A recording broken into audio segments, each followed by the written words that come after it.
So before we get going, just a quick introduction. My name is Lucas Gullbo. I'm a co-founder and a game developer at Something We Made, a small studio right here in Karlshamn. And we released our first game just last year called Toem. And the reason why I'm bringing this up is because I'm going to reference it later on. Let's begin. Hello, and welcome to my tiny talk called Limited and Comfortable. Today I'm going to give a small insight into one of my favorite topics, which is limitations. So let's start by defining what I mean with it. If I tell you to draw me something, it's very hard to just pick one thing. There's like an endless amount of things to draw from and it's hard to just pick one. But if I say, draw me something with wheels on it, I've now set a restriction, and just by stating that wheels is important, I've now enabled you to just pick from a very few hand-selected things. And you will most likely end up with something with wheels on it, which was the assignment, so you did it. Congratulations. So limitations, in other words, is like an obstacle for you to work around during a creative process. And it can be anything from a theme, using a certain tool, or just like not doing things in a traditional way. Limitations is also something that we can find in our technology. So, for example, in rendering techniques, storage capacity, or things like inputs. This was more reminiscent in the past, where a good example is what they did in Mario Brothers, where they used the top part of the cloud texture to actually just make the bush. And this was done because there was a limited amount of storage capacity. We still do this today, but yeah, it was more reminiscent in the past.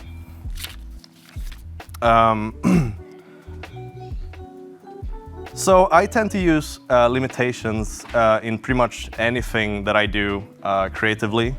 And it really helps out whenever I'm struggling with my own work. The limitation that you're using is, of course, different depending on the subject. And as far as I know, there isn't like a universal limitation that you can use. And finding what works best is a trial and error. So how can we use a limitation in a comfortable way?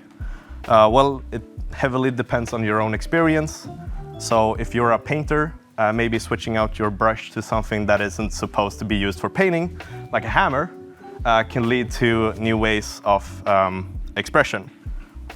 And since we're doing it in a field that we already are familiar with, your skills doesn't really disappear. They're more put in a maze, and they need to find their way back into the groove. This sort of limitation, I like to call a tool limitation. It's very easy to understand and easy to explain to others, since you usually just picking one thing that you're most likely using and just replacing it with something completely different. Doesn't really require you to get a magical tool or anything like that. An example of this is what I did for the art of Toem. So in Toem, all the assets, or like 98% of all the assets, are made using rotated sprites. So just flat images placed by hand that are rotated to convey a shape. And I did this because I wanted to avoid using 3D modeling software. I really hate UV mapping for some reason. And I generally think that the 3D workflow is slow. And since I took on full responsibility to do all the art in the game, I knew that as a solo artist, doing 3D would never work. This isn't to say that I took a lazy route. This actually made it possible for me to have time to polish and add details.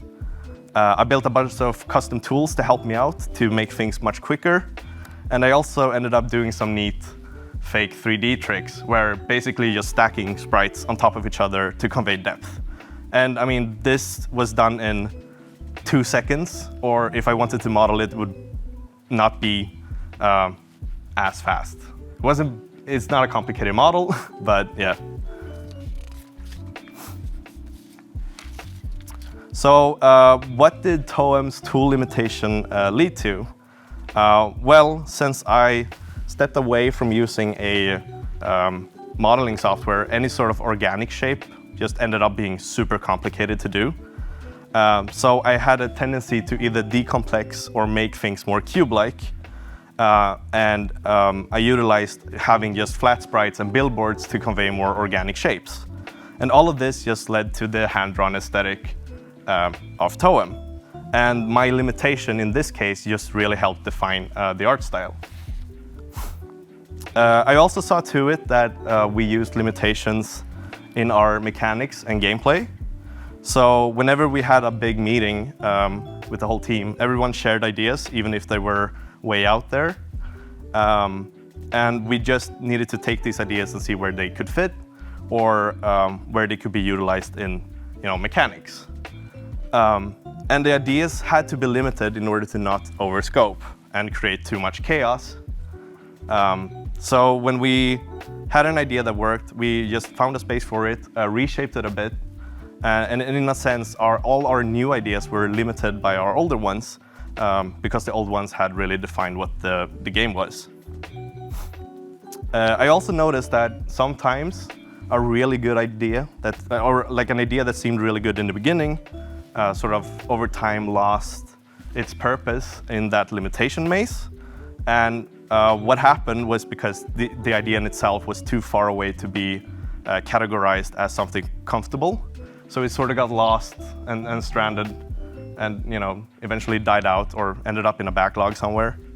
But yeah, most of the ideas that strayed too far away from being comfortable just never got into production. So I talked a little bit about how limitations sometimes could lead to more work. In my case, it was to make organic shapes. So you really need to reconsider where and why you should use your limitation. And since we're not bounded by law, you can and probably should remove your limitation whenever it starts to obstruct your creative flow. However, it's very important to look for what the limitation in itself gives you. If you're just switching it on and off whenever you feel is needed, you're probably using it wrong. It's in the nature of a limitation to make it uncomfortable for you, since it's limiting your space of freedom. So what can we do to get comfortable? Well, the short answer is just to live with it.